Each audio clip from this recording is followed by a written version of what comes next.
It's 5 Foot Productions in the building. Dr. Terrence Graham. We are behind the scenes of the movie, my new independent film, DocuFilm, Me versus Me. I got, man, this is a special guest, Garnett Strothers. He and I have been knowing each other since I was 17 years old, okay?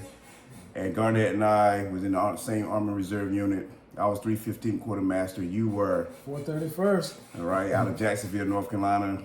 Unfortunately, we got deployed to Saudi Arabia with Desert Storm. We've been tight since, like I said, 17 years old. He's blessed me to be in this movie. I reached out to him. I said, hey, Garnett, I need you to tell your story. I need you to help me out with this film so we can help other veterans deal with PTSD and deal with whatever other issues we got going on that stem from being a war vet.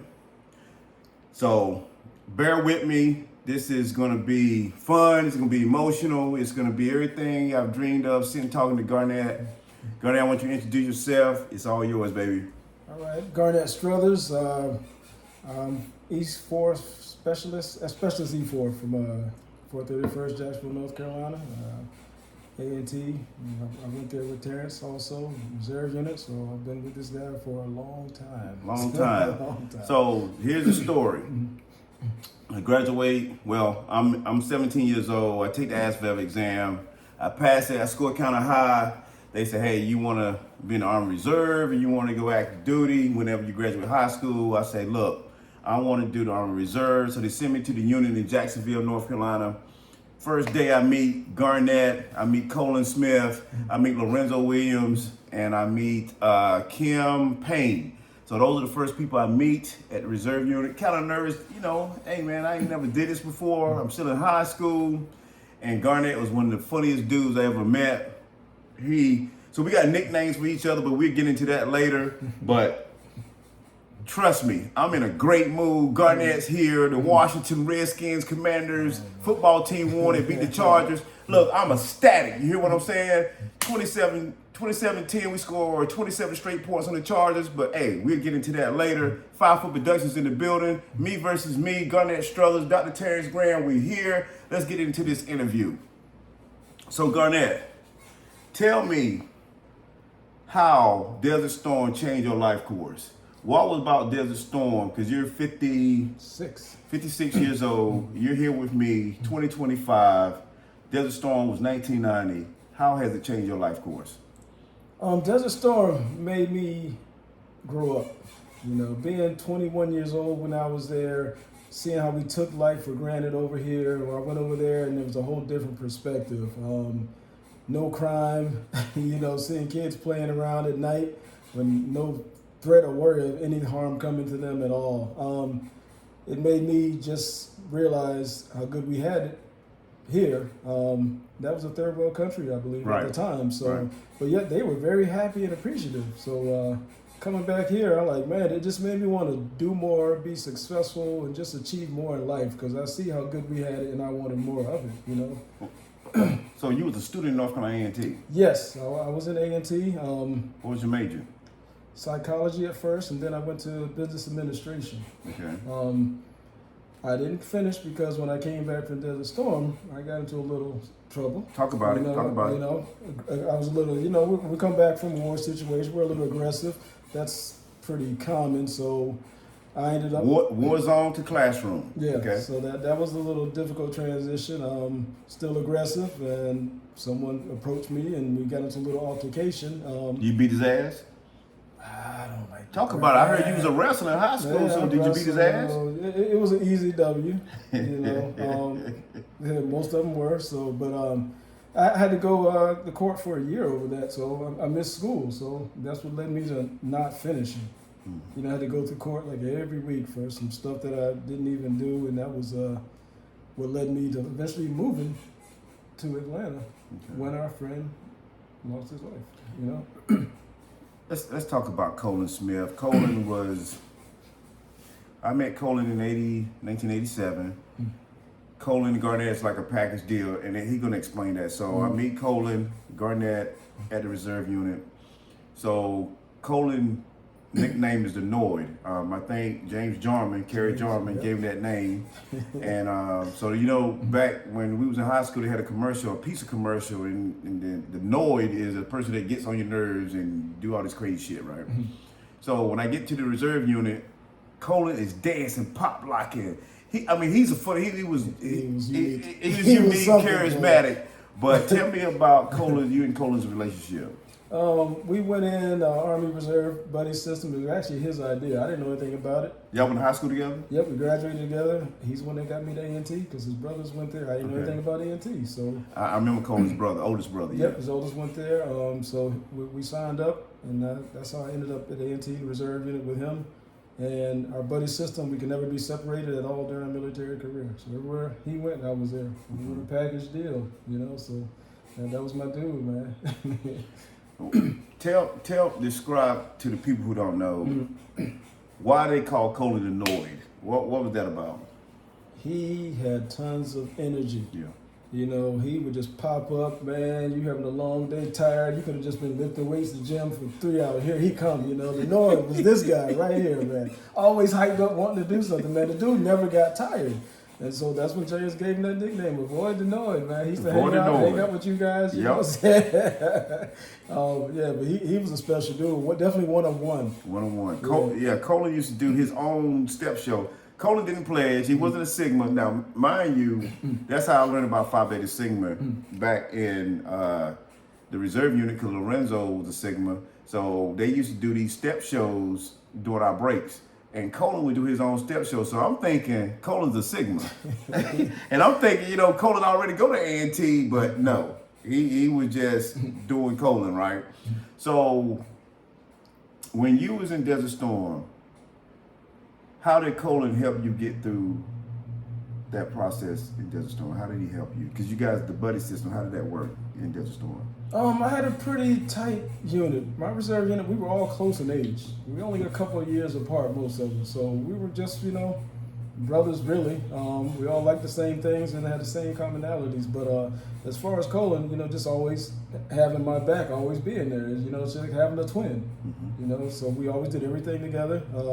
He was comical, I was comical. You know, we had low cracking up with both of our antics, but you know, just having that guy there with me helped me get through it. And I hope I did the same for him because it could impact people differently. You know, some people were really terrified of going to war, right? And that whole situation, not knowing what to expect. You know, we were threatened to be killed with gas and all this and that. So a lot of people freaked out, but I took it in stride. You know, my dad went to Vietnam, so you know, he made it back. I don't make it back, so I had no problems with that. So was there ever a fear of death going into this situation? We had a couple of chemical alarms go off, but we had to suit up and mask up real quickly. So that I think that those couple of times, those false alarms, luckily, but those times were like some scary moments because you don't know if it's real or not, and all it takes is a pin drop of that, you know, that gas to get on you, nerve gas or the other kind. So that was pretty scary. And then you see bombs going left and right, you know, you watching them at night on your shift, and you know the whole sky was lit up because we was constantly bombing. But that was definitely an experience. So those are one of my sleep issues, the masking up every 2 hours. The alarm goes off, the Scud missile alarm, and you have to put on your mop suit and you have to mask up and you have to seal. And that's one of the reasons I have sleep issues, because I hear a loud noise. It takes me right back to the moment where you gotta gas up, mask up. But you got a buddy with you, so you got your best friend with you in Saudi. Talk about the tragic demise, the tragic event when we all came back to A&T again, going from a war zone to the classroom. Talk about Colin's death. All right, so being a soldier, a lot of us used to carrying weapons with us at all times. So we always had it with us. You're not allowed to be apart from it, really. Right. So I think that really locked in with him, because when we came back, you know, he bought a shotgun and he just was infatuated. You know, he always had guns with him at all times, even just in the house. You know, so I think he didn't really know how to turn it off. He was still in that aggressive mode, war mode, and he always had the weapons with him. And then I just moved to Georgia, and he was allegedly playing Russian roulette with some friends that were at our former apartment that I used to stay at, but I just moved. So they had took the ammo out of the clip or whatever. I'm not sure what it was, but they didn't clear the chamber, which I don't think any of them knew to do, because they were just students in college. They weren't familiar with that stuff like us. So we would have cleared it, and then so I heard he put it to his head and he shot himself. And then, How did you hear about the situation? I got the call the next morning from one of our other good friends. We were all tight, and he told me that he had shot himself. He's the one that actually had to see it, and all that. So I didn't have to go through that experience and that part of it. But when I came back to North Carolina and I saw him for that first time, our friend who told me about it, right. He hadn't eaten, he had lost so much weight, and that's when it really hit home that this is real, I got the phone call, so Lorenzo Williams, my frat brother, Phi Beta Sigma, he called me. He said, "Hey man, got some bad news." And I said, "What's going on?" He said, because I lived in Forest Grove. He said, "I'll be over there in a minute." It's early 7:30 in the morning. Lorenzo comes over and he was like, "Hey man, Colin's gone." I said, "What you mean?" He said, "Colin was playing Russian roulette with some females and drinking. And Colin shot himself in the head."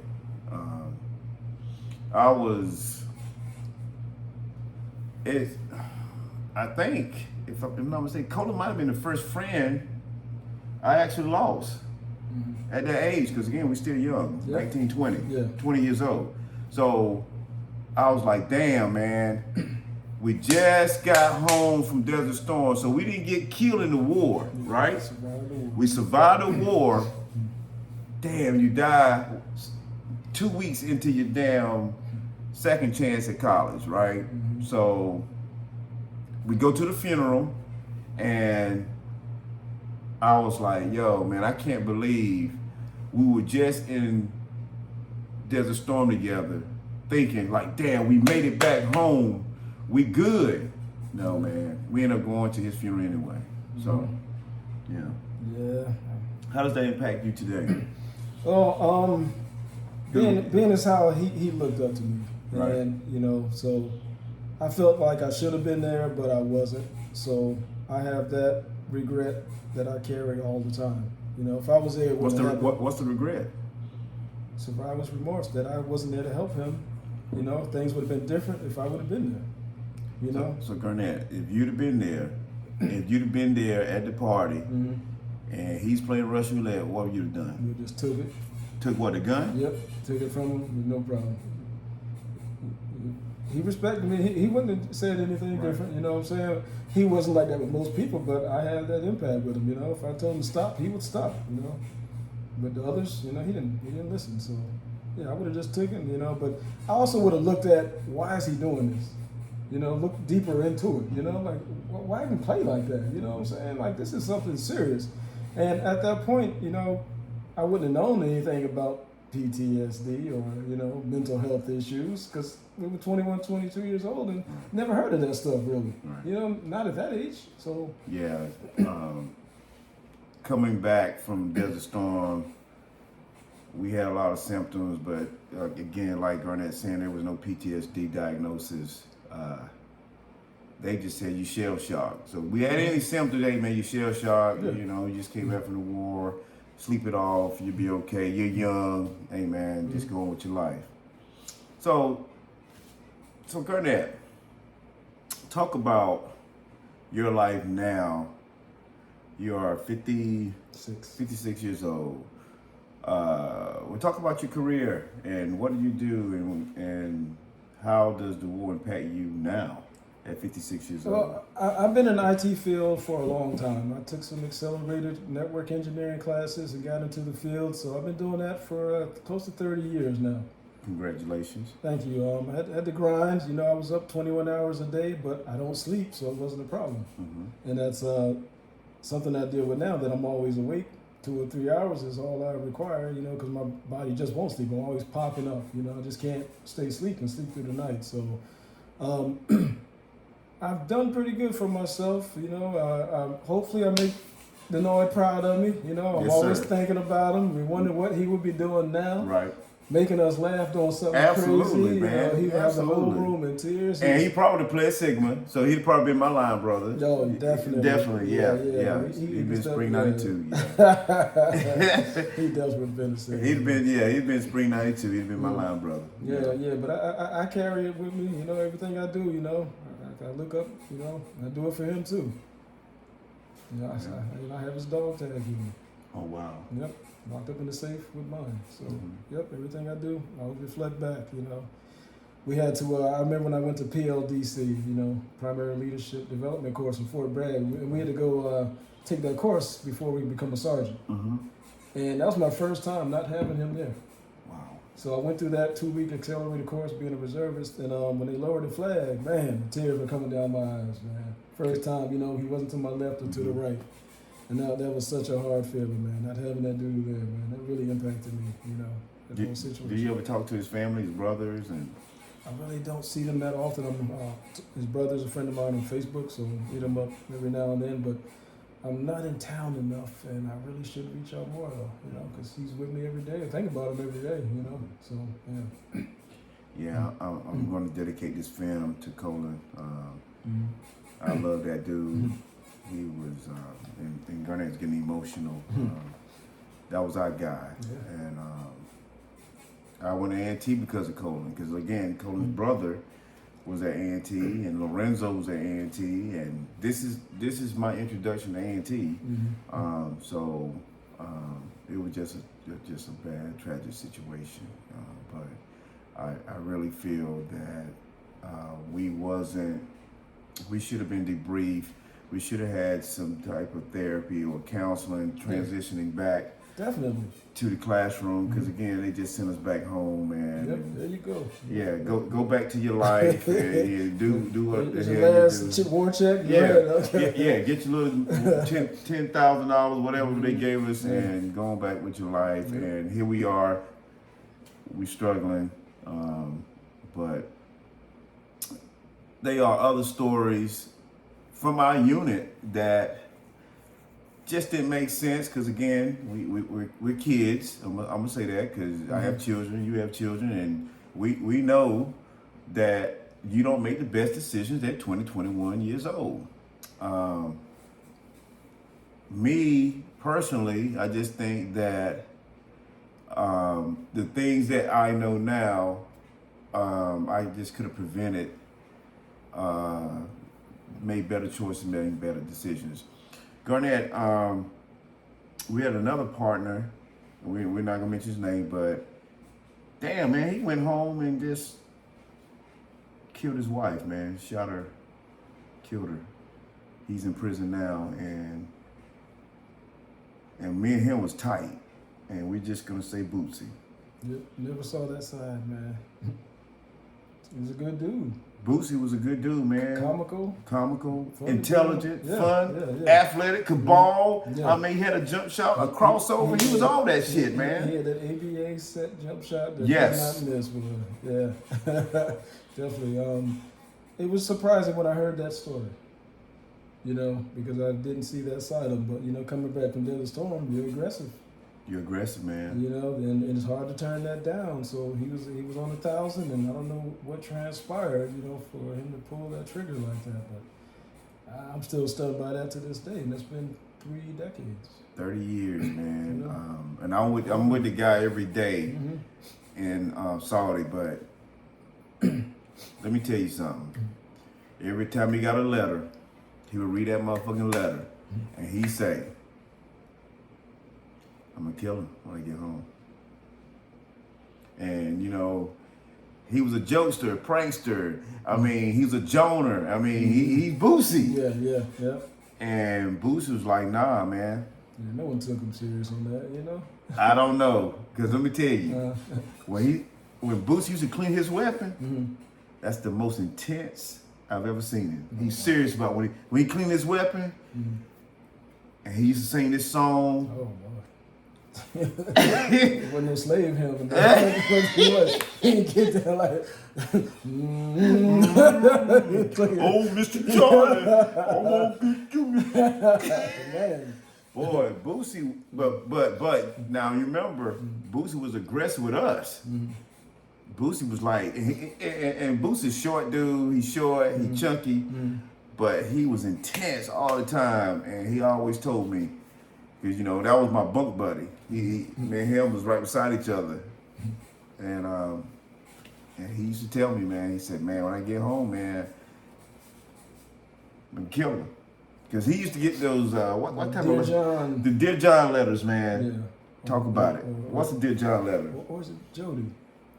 It was One of them, Jody. It's a bad, whenever you get it, it's a letter, it's a bad letter, John, man. Dear Jody letters, they say, always tell us Jody got your girl or something. Yeah, you get those letters that, you know, your missus and ran off with some dude, Jody, and this and that. Yeah, it's one of those letters that you don't want to receive when you're, you know, deployed or far away from your family and, you know, you can't do anything about it. So you said he got some of those because you guys were separated from us. So. Yeah, right. So how it worked, even though we were in the same unit, but they separated us. So they in one section of the desert, we in another section. And how we communicated, so at least once a month, they would put us all together. Because remember, we did the, we were building showers together, remember? The last time we saw each other, it was like, oh man, you remember we was building all the showers and we was the only division that had the showers, and we was together for about a month, and then they moved us again. Cause every time we got together, they like, oh man, they having too much fun, and we go play ball, we do all that shit, and we go to the resorts. So it's only going all bad, but again, it's we still were in a water unit too, so we could take long right. showers. We in a water unit, right? Yeah. Yeah. So, and we were building shit pits, they burn pits, we burning shit all day, and again, man, you don't know what impacts you 20, 30 years later. Yeah. Right? Talk about it. Yeah, so the burn pits, so yes. One of those little things where we had to do that, you pour gas into the little thing, you gotta pull it out, everybody shitting dookie in one damn pot. Yeah, it goes down, you gotta pull it out from the back, pour a little gas in there and burn it, you know. And tell them we didn't have we didn't have no mask. They give us nothing. They give us nothing. We use our bare hands to grab. And they say cow shit impacts the ozone layer. So imagine what all this is doing to my nostrils. Right. Yeah, we talk about 100 people just shitting. mix it all together, man. And you just, whenever it's your turn to do it, which, you know, gonna be the lower ranking young dudes right here, you know. Yeah, because we were the youngest, me, you, and the North. Yeah, we were the youngest one there. Yeah. So we had to stir that stuff up. They said stir that shit up and burn it, and you see my face. Burning dookie 24 hours a day. Yeah, we could have had porta johns or something. We ain't had no porta johns. No, they should have. But one thing we did, we got to, because we were all young, we were athletes, we got to play ball. We're going to take a break here, File for Production, we're going to go to a break, and then we're going to do part 2, because I know Garnett got to travel, we're going to get up out of here, but we're going to come back, File for Productions in the building.